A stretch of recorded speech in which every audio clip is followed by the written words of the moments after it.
अस्सलाम वालेकुम स्टूडेंट्स।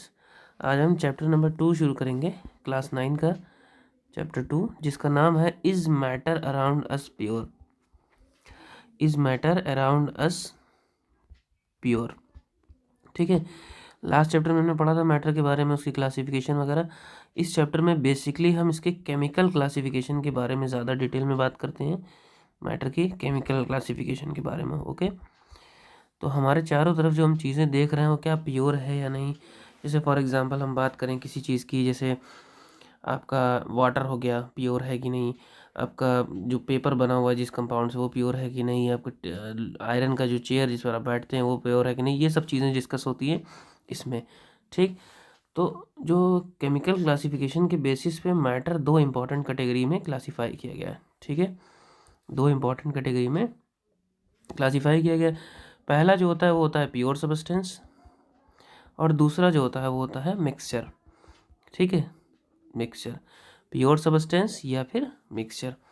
ठीक, अब प्योर सब्सटेंस और मिक्सचर, इनकी भी फर्दर क्लासिफिकेशन की गई है। जैसे प्योर सब्सटेंस जो होते हैं ये दो टाइप्स के होते हैं। इसको कहते हैं हम लोग, एक एलिमेंट्स और दूसरा कंपाउंड्स। ठीक है, एलिमेंट्स और कंपाउंड्स। अब एलिमेंट्स और कंपाउंड्स भी फर्दर क्लासिफाइड होते हैं कई सारी कैटेगरीज में। जैसे एलिमेंट क्लासिफाई होता है मेटल्स, दूसरा नॉन मेटल्स, और तीसरा जो हमारा होता है मेटलॉइड्स। Okay, metalloids. इसी तरह से कंपाउंड भी वेरियस कैटेगरीज में क्लासिफाई होते हैं। एक जनरल जो होता है वो हम उसको मान लेते हैं एक को ऑर्गेनिक और एक को इनऑर्गेनिक। ठीक है, इसमें वैसे तो कंपाउंड की बहुत सारी कैटेगरीज होती हैं, लेकिन एक जनरल कैटेगरी मान लेते हैं ऑर्गेनिक और इनऑर्गेनिक। ठीक है, मिक्सचर की बात की जाए तो मिक्सचर जो है दो तरह से क्लासिफाइड है। पहला ये कि अगर उसका जो पार्ट है वो है होमोजीनियस, ठीक, और दूसरा जो पार्ट है वो है हेट्रोजीनियस। हेट्रोजीनियस, अगर इसी होमोजीनियस या हेट्रोजीनियस मिक्सचर की लिक्विड में बात की जाए तो हम होमोजीनियस मिक्सचर में पढ़ते हैं सॉल्यूशन को, एक एग्जांपल होता है ये। और हेट्रोजीनियस की बात की जाए तो हम पढ़ते हैं इसमें कोलॉइड को और सस्पेंशन को। ओके, तो ये हमारे पूरी स्टडी की टॉपिक्स होंगी। मतलब हमको क्या क्या पढ़ना है, elements, compounds, homogeneous mixture, heterogeneous mixture, फिर सॉल्यूशन, कोलॉइड, सस्पेंशन एट्सेट्रा, ये सारी चीज़ें हमको पढ़नी है। ओके, तो चलिए शुरू से शुरू करते हैं एकदम। फर्स्ट ऑफ ऑल हम शुरू करते हैं प्योर सब्सटेंस को। ठीक, नाम से ही पता चल रहा है कि क्या होगा। प्योर सब्सटेंस का मतलब होगा सर कि इसमें जो है सिर्फ सिंगल टाइप के पार्टिकल्स हो। कैसे हो? सिंगल टाइप के particles, single type of particles हो। मतलब इसका क्या हुआ, इसका मतलब जैसे मान लीजिए कोई चीज़ बनी हुई है, प्योर सब्सटेंस की होगी अगर वो, तो उसमें सिर्फ एक ही तरह के पार्टिकल होंगे, दूसरा कोई मिलावट नहीं होगा। जैसे एग्जांपल के तौर पे हमने कहा कि इसमें ये प्योर शुगर है तो इसमें सिर्फ शुगर ही होगी। हमने कहा ये प्योर सॉल्ट है, इसमें सिर्फ प्योर सॉल्ट ही होगा और कोई दूसरी चीज़ नहीं होगी। समझ में आई बात? जैसे हमने कहा कि जैसे मान लीजिए प्योर वाटर है तो उस वाटर में कोई और चीज़ नहीं होगा, सिर्फ प्योर वो वाटर होगा। ठीक है, तो single type of particles present होंगे इनके बेसिस पे। ठीक, सिंगल टाइप ऑफ पार्टिकल, और इसी की केमिकल कंपोजिशन पे के बेसिस पे, केमिकल कंपोजिशन के बेसिस पे कि मतलब किस तरह के पार्टिकल होंगे, क्लासिफाई किया जाता है प्योर सब्सटेंस को एलिमेंट्स में और कंपाउंड्स में। ओके, एलिमेंट्स में और कंपाउंड्स में। ठीक है, एलिमेंट्स क्या होता है? देखिए, एलिमेंट्स जो होता है किसी भी मैटर का सिंपलर फॉर्म होता है। ठीक है, सिंपलर फॉर्म होता है, मतलब इसको हम लोग ब्रोकन डाउन नहीं कर सकते, ब्रोकन डाउन नहीं कर सकते, कांट बी ब्रोकन डाउन। ठीक है, कांट बी ब्रोकन डाउन, उसको हम तोड़ नहीं सकते किसी भी चीज़, एकदम ये सिंपलेस्ट फॉर्म होता है। ठीक है, जैसे एग्जांपल लीजिए तो हमारे पास क्या मिलेगा, hydrogen, helium, nitrogen, oxygen, fluorine, iron etcetera, ये सारी चीज़ें क्या हैं, हमारी एलिमेंट्स हैं। ओके, और अगर हम कंपाउंड की बात करें तो कंपाउंड जो होता है ये कॉम्बिनेशन ऑफ एलिमेंट्स होता है। ठीक है, क्या होता है, combination of elements. Combination of elements का मतलब जैसे मान लीजिए हमारे पास CO2 गैस हो गई, वाटर हो गया, ठीक है, ऑक्सीजन गैस हो गई, ओजोन गैस हो गई एट्सेट्रा, ये सारी चीज़ें हमारी क्या होती हैं, ये सारी चीज़ें हमारी होती हैं mixture of combination of elements. Okay, तो ये था हमारा कंपाउंड। ठीक, अच्छा, अब अगर हम बात करें अगर हम बात करें मेटल्स की, एलिमेंट्स की, तो एलिमेंट्स में फर्दर कैटेगरीज हैं 3, फर्दर 3 कैटेगरीज हैं। कौन कौन सी हैं? एक मेटल्स, दूसरी हमारे पास है नॉन मेटल्स, और तीसरी हमारे पास है मेटालॉइड्स। ओके, तीसरी हमारे पास क्या है? मेटालॉइड्स है। तो अब मेटल्स, नॉन मेटल्स और मेटालॉइड्स, इनमें क्या क्या क्या होता है, क्या चीज़ें होती हैं, इनको हम पढ़ते हैं। एलिमेंट्स जो है इन जनरल, वैसे आपने अगर पीरियोडिक टेबल देख रखा होगा तो 118 एलिमेंट्स होते हैं। ठीक है, 118 एलिमेंट्स होते हैं, उनमें से कुछ मेटल्स होते हैं, कुछ नॉन मेटल्स होते हैं, कुछ मेटालॉइड्स होते हैं। क्लियर है? तो हमारा जो सबसे पहला आता है वो क्या आता है? मेटल्स। मेटल्स में कुछ इंपॉर्टेंट बातें बतानी पड़ती हैं, जैसे कि ये लस्टरस होता है। ठीक, लस्टरस का सिंपल माने होता है शाइनिंग, ये बिल्कुल शाइन करता है, चमकता है। ठीक है, अच्छा, दूसरी बात ये मैलिएबल होता है। मैलिएबल होने का मतलब कि हम इसको शीट्स में कन्वर्ट कर सकते हैं। ठीक है, हम इसको किस में कन्वर्ट कर सकते हैं? शीट्स में, हैमरिंग करके हम इसको शीट्स में कन्वर्ट कर सकते हैं। ठीक, तीसरी बातें होती हैं, ये डक्टाइल होता है। डक्टाइल होने का मतलब हम इसको वायर्स में कन्वर्ट कर सकते हैं ईजिली। ठीक है, इसके बाद इसकी बात की जाए अगर और, तो ये गुड कंडक्टर होता है हीट और इलेक्ट्रिसिटी का। ठीक है, ये गुड कंडक्टर होता है, good conductor of heat and electricity का। ठीक है, good conductor of heat and electricity होता है। और भी बात की जाए तो इसकी मेल्टिंग और बॉइलिंग पॉइंट बहुत हाई होती है। Melting point and boiling point क्या होती है? Very high. ठीक है, हज़ारों डिग्री सेल्सियस टेम्परेचर लगते हैं इसको क्या करने के लिए? मेल्ट करने के लिए या बॉयल करने के लिए। ठीक, अच्छा, इसके अलावा और भी बात की जाए तो इनके पास क्या होते हैं? हाई डेंसिटीज़ होती है, इनकी डेंसिटी बहुत हाई होती है। ठीक है, बहुत ज़्यादा डेंसिटी होती है इसकी। और सबसे अच्छा और सबसे ज़बरदस्त प्रॉपर्टी होती है सोनोरस होने की। जो स्कूल की बेल रिंग करती है, जो आप लोग भागते हैं छुट्टी के लिए, तो मेटल की वो किस प्रॉपर्टी की वजह से बेल की आवाज़ हमको सुनाई देती है? वो सोनोरस होने की वजह से। सोनोरस होने का मतलब होता है रिंगिंग साउंड प्रोड्यूस करना। ठीक है ना, रिंगिंग साउंड प्रोड्यूस करना। तो वही रिंगिंग साउंड प्रोड्यूस होती है तो हम उसको देखते हैं। ठीक है, समझ में आई? ये सारी प्रॉपर्टीज़ किसकी थी? मेटल्स की। तो इन जनरल छोटे छोटे उसमें टर्म्स में हमने लिख दिया है, तो आप सेंटेंस में लिख सकते हैं, इसको समझ सकते हैं कि metal are lustrous, metals are ductile, metals are good conductor, इस तरह से। ठीक, इसमें और भी बातें जैसे कि इसकी हाई टेंसाइल स्ट्रेंथ होती है। हाई टेंसाइल स्ट्रेंथ होने का मतलब, कि ये जो इनके जो अगर हम स्ट्रेच करेंगे, इनको खींचेंगे तो ये जल्दी टूटेंगे नहीं। ठीक है, अच्छा, दूसरी बात आती है हमारी फिर नॉन मेटल्स की।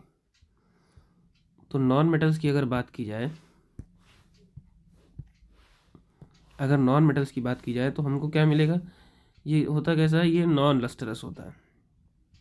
ठीक है, दूसरी बात ये नॉन मैलिएबल होता है। इसके हम लोग शीट नहीं, इसको जैसे प्लास्टिक का ग्लास है, क्या उसकी पीटने से उसको शीट में कन्वर्ट कर सकते हैं? नहीं। लेकिन अगर मेटल का चंक होगा तो उसको आप जितना पीटेंगे वो कन्वर्ट हो जाएगा शीट में। ठीक, तो ये नॉन मैलिएबल होता है। ये नॉन डक्टाइल भी होता है भाई, इसका वायर नहीं बन सकता। ठीक है, बैड कंडक्टर होता है। Okay, comparison to metal low melting और बॉइलिंग पॉइंट होती है। ठीक है ना, हम कंपेयर करेंगे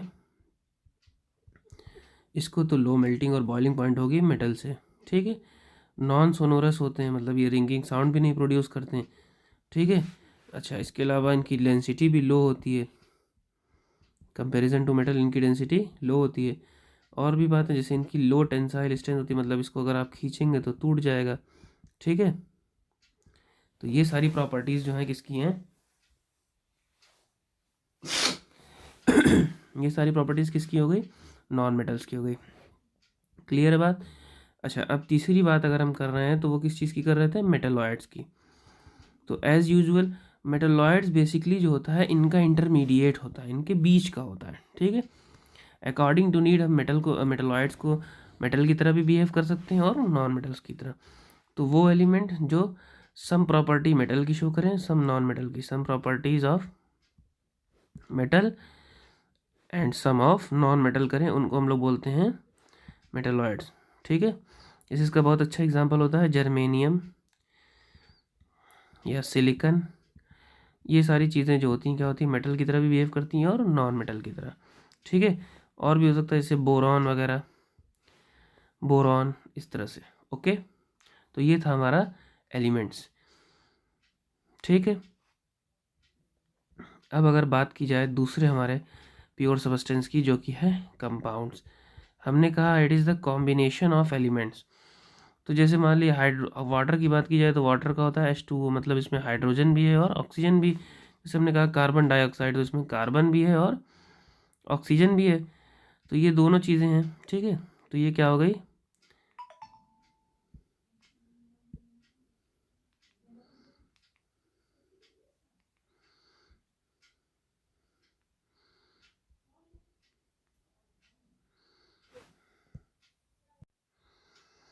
ठीक। तो कार्बन डाइऑक्साइड है तो इसमें कार्बन होता है, ऑक्सीजन होता है, ये सारी चीज़ें होती है, तो कम्बिनेशन होता है बेसिकली। बेसिकली क्या होता है, कॉम्बिनेशन होता है।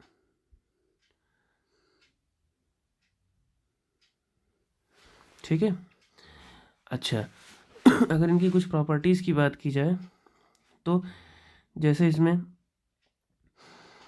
सबसे इम्पॉर्टेंट प्रॉपर्टी होती है कि ये, जैसे मान लीजिए फॉर एग्जांपल अगर हम बात करें कि मान लीजिए हाइड्रोजन है और ऑक्सीजन है, ये आपस में रिएक्शन करें तो वाटर बना। तो हाइड्रोजन जो है अलग तरह से बिहेव करता है, ऑक्सीजन अलग तरह से, लेकिन जब ये दोनों मिलते हैं तो वाटर बनता है, तो वाटर बिल्कुल अलग तरह से बिहेव करता है। ठीक है, अच्छा और भी बातें ये हैं जैसे कि इनके जो कंस्टिट्यूएंट एलिमेंट्स हैं इनको हम लोग फिजिकली सेपरेट नहीं कर सकते। इसके जो कंस्टिट्यूएंट एलिमेंट्स होते हैं उनको हम लोग फिजिकली सेपरेट नहीं कर सकते। कॉन्स्टिट्यूएंट एलिमेंट्स को फिजिकली सेपरेट नहीं कर सकते हम, बस इसको कैसे कर सकते हैं, केमिकली करना पड़ेगा हमको, केमिकल रिएक्शंस वगैरह कराने पड़ेंगे। ठीक है, अच्छा हर कंपाउंड की फिक्स मेल्टिंग और बॉइलिंग पॉइंट होती है, मतलब हर, जैसे वाटर ही है तो वाटर की बॉइलिंग पॉइंट 100 होती है, मेल्टिंग पॉइंट 0 डिग्री सेल्सियस होती है। ठीक है, तो 0 डिग्री से टेम्परेचर जब बढ़ेगा तो वो मेल्ट होना शुरू होता है ना, इसलिए। ठीक, तो ये जो होगा हमारा कंपाउंड्स की प्रॉपर्टी हो गई। ठीक है, सिर्फ कब फॉर्म होता है, केमिकल रिएक्शंस में फॉर्म होता है, केमिकल रिएक्शन जब होगा तभी फॉर्म करेगा वरना नहीं करेगा। ठीक है, तो ये सारे होते थे compounds. Basically compound is a combination of 2 और मोर एलिमेंट्स। ठीक है, तो इसके बाद जो टॉपिक आती है वो आती है हमारी मिक्सचर्स की। ठीक है ना, मिक्सचर्स क्या होते हैं, मिक्सचर बेसिकली जो होता है 2 और मोर प्योर सब्सटेंस, 2 और मोर प्योर सब्सटेंस का कॉम्बिनेशन होता है। ठीक है, 2 और मोर प्योर सब्सटेंस का कॉम्बिनेशन होता है जो कि मिक्स्ड हो एक दूसरे से। ठीक है, जो कि मिक्स्ड हो, और इसमें जो इम्पोर्टेंट बात है वो ऐसे मिक्स हो कि without losing their identity, without losing their identity. इसका मतलब क्या हुआ, इसका मतलब ये ऐसे मिले हुए हों कि इनकी आइडेंटिटी ना खो जाए। जैसे फॉर एग्जांपल हम बात करें तो एक गिलास ले लेते हैं, उसमें पानी डाल देते हैं, पानी में नमक डाल देते हैं। ठीक, उसके बाद हम चाहें तो वाटर को और सॉल्ट को, वाटर और सॉल्ट को सेपरेट आउट कर सकते हैं, इस सोल्यूशन से हम वाटर और सॉल्ट को सेपरेट आउट कर सकते हैं। तो ये बना हमारा मिक्सचर। ठीक है ना, मतलब ये केमिकली कंबाइन नहीं होता बल्कि फिजिकली कंबाइन होता है। और जो हमारा कंपाउंड था वो कैसा कंबाइन हो रहा था, केमिकली कंबाइन हो रहा था। ठीक है ना, केमिकल रिएक्शन में हो रहा था, ये केमिकल रिएक्शन में नहीं हो सकते। इसका जैसे एग्जांपल देखिए, एयर हो गया, सिरप हो गया, ठीक है, जैसे घी हो गया, ऑयल हो गया, मिल्क हो गया, ये सब चीज़ें। ठीक है, ये सब चीज़ें क्या होती हैं, मिक्सचर होती हैं। ठीक, एज प्रीवियसली हमने फिर बताया था इंट्रोडक्शन में ही कि मिक्सचर जो होते हैं कितने टाइप्स के होते हैं, 2 टाइप्स के। मिक्सचर जो होते हैं कितने टाइप के, 2 टाइप। कौन कौन से, होमोजीनियस और हेट्रोजीनियस। ठीक है, होमोजीनियस और हेट्रोजीनियस। तो होमोजीनियस मिक्सचर कैसा होता है, होमोजीनियस मिक्सचर हम तब बोलेंगे जब सेम कंपोजिशन हो through out sample, same composition through out sample हो। ठीक है, और इसमें डिफरेंट कंपोजिशन हो। जैसे इसको एग्जांपल से समझिएगा तो आप समझ में आ जाएगा। जैसे मान लीजिए हमने क्या किया, ऐसे एक पूरा एक गिलास वाटर लिया, इतना फिल कर दिया, इधर भी लिया वाटर, सेम ग्लास, इतना वाटर फिल कर दिया, इसमें डाला सॉल्ट और इसमें डाला सैंड। ओके, सॉल्ट डाला हमने, थोड़ा सा इसको शेक किया तो ये पूरा सोल्यूशन बन जाएगा, इसको भी शेक किया तो सोल्यूशन बन जाएगा। अब अगर आप चाहे वाटर इस पोर्शन से निकालें, ठीक है, या इस पोर्शन से निकालें या कहीं से भी निकालें, तो आपको हमेशा सॉल्टी वाटर ही मिलेगा। कैसा वाटर मिलेगा? Salty water. लेकिन अगर आप सैंड में से नीचे से निकालेंगे तो आपको सैंड वाला पोर्शन ज़्यादा मिलेगा, ऊपर से निकालेंगे तो आपको वाटर ज़्यादा मिलेगा। तो इसमें जो है throughout sample same composition मिल रही है, हर जगह हमको सॉल्ट वाटर मिल रहा है। लेकिन इस केस में हमको सिर्फ नीचे निकालेंगे तो सैंड मिलेगा, इधर निकालेंगे सैंड मिलेगा, ऊपर से निकालेंगे तो वाटर मिलेगा। तो ये हो गया हमारा हेट्रोजीनस मिक्सचर। ओके, अब इनकी कुछ प्रॉपर्टीज़ होती हैं मिक्सचर की, जैसे कि ये जो है होमोजीनस भी हो सकते हैं और हेट्रो भी हो सकते हैं। ठीक है, दूसरी बात कि इनका जो कंपोजिशन होता है वो फिक्स नहीं होता है। ठीक है ना, नो फिक्स कंपोजिशन। ओके, इनका कंपोजिशन क्या होता है?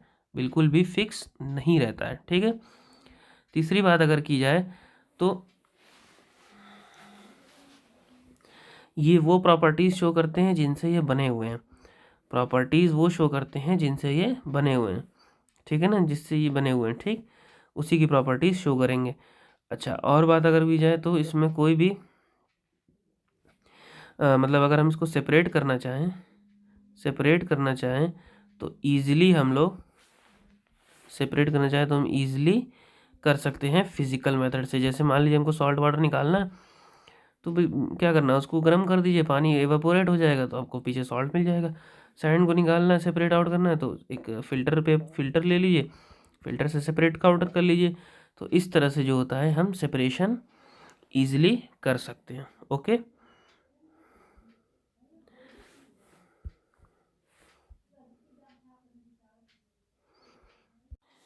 अब ये एक इम्पॉर्टेंट टॉपिक है जो एनसीईआरटी में मेंशन की गई है, difference between compounds and mixtures.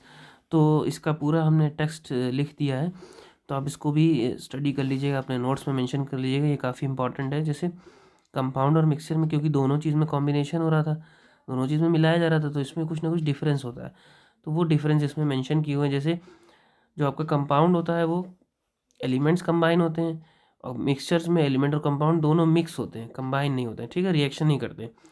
इसमें जो है दो और मोर में एलिमेंट कंपाउंड में फिक्स मास से होते हैं, फिक्स रेशियो से होते हैं। ठीक है, मिक्सचर में कोई फिक्स रेशियो नहीं होता है। ठीक, कंपाउंड की बात की जाए तो कोई नया सब्सटेंस बनेगा, मिक्सचर में कोई नया सब्सटेंस नहीं बनेगा, ना इसका फार्मूला फिक्स होता है। ठीक है, लेकिन कंपाउंड का फार्मूला फिक्स होता है। कंपाउंड हमेशा होमोजीनस होगा, ये हेट्रो भी हो सकता है और होमो भी हो सकता है। ठीक है, इसके अलावा बात करें तो केमिकल रिएक्शन होगा, इसमें केमिकल रिएक्शन नहीं होगा। तो ये सारे जो डिफरेंस हैं ये काफ़ी इंपॉर्टेंट हैं, एक एक डिफरेंस को आप अच्छे से नोट आउट कर लीजिएगा।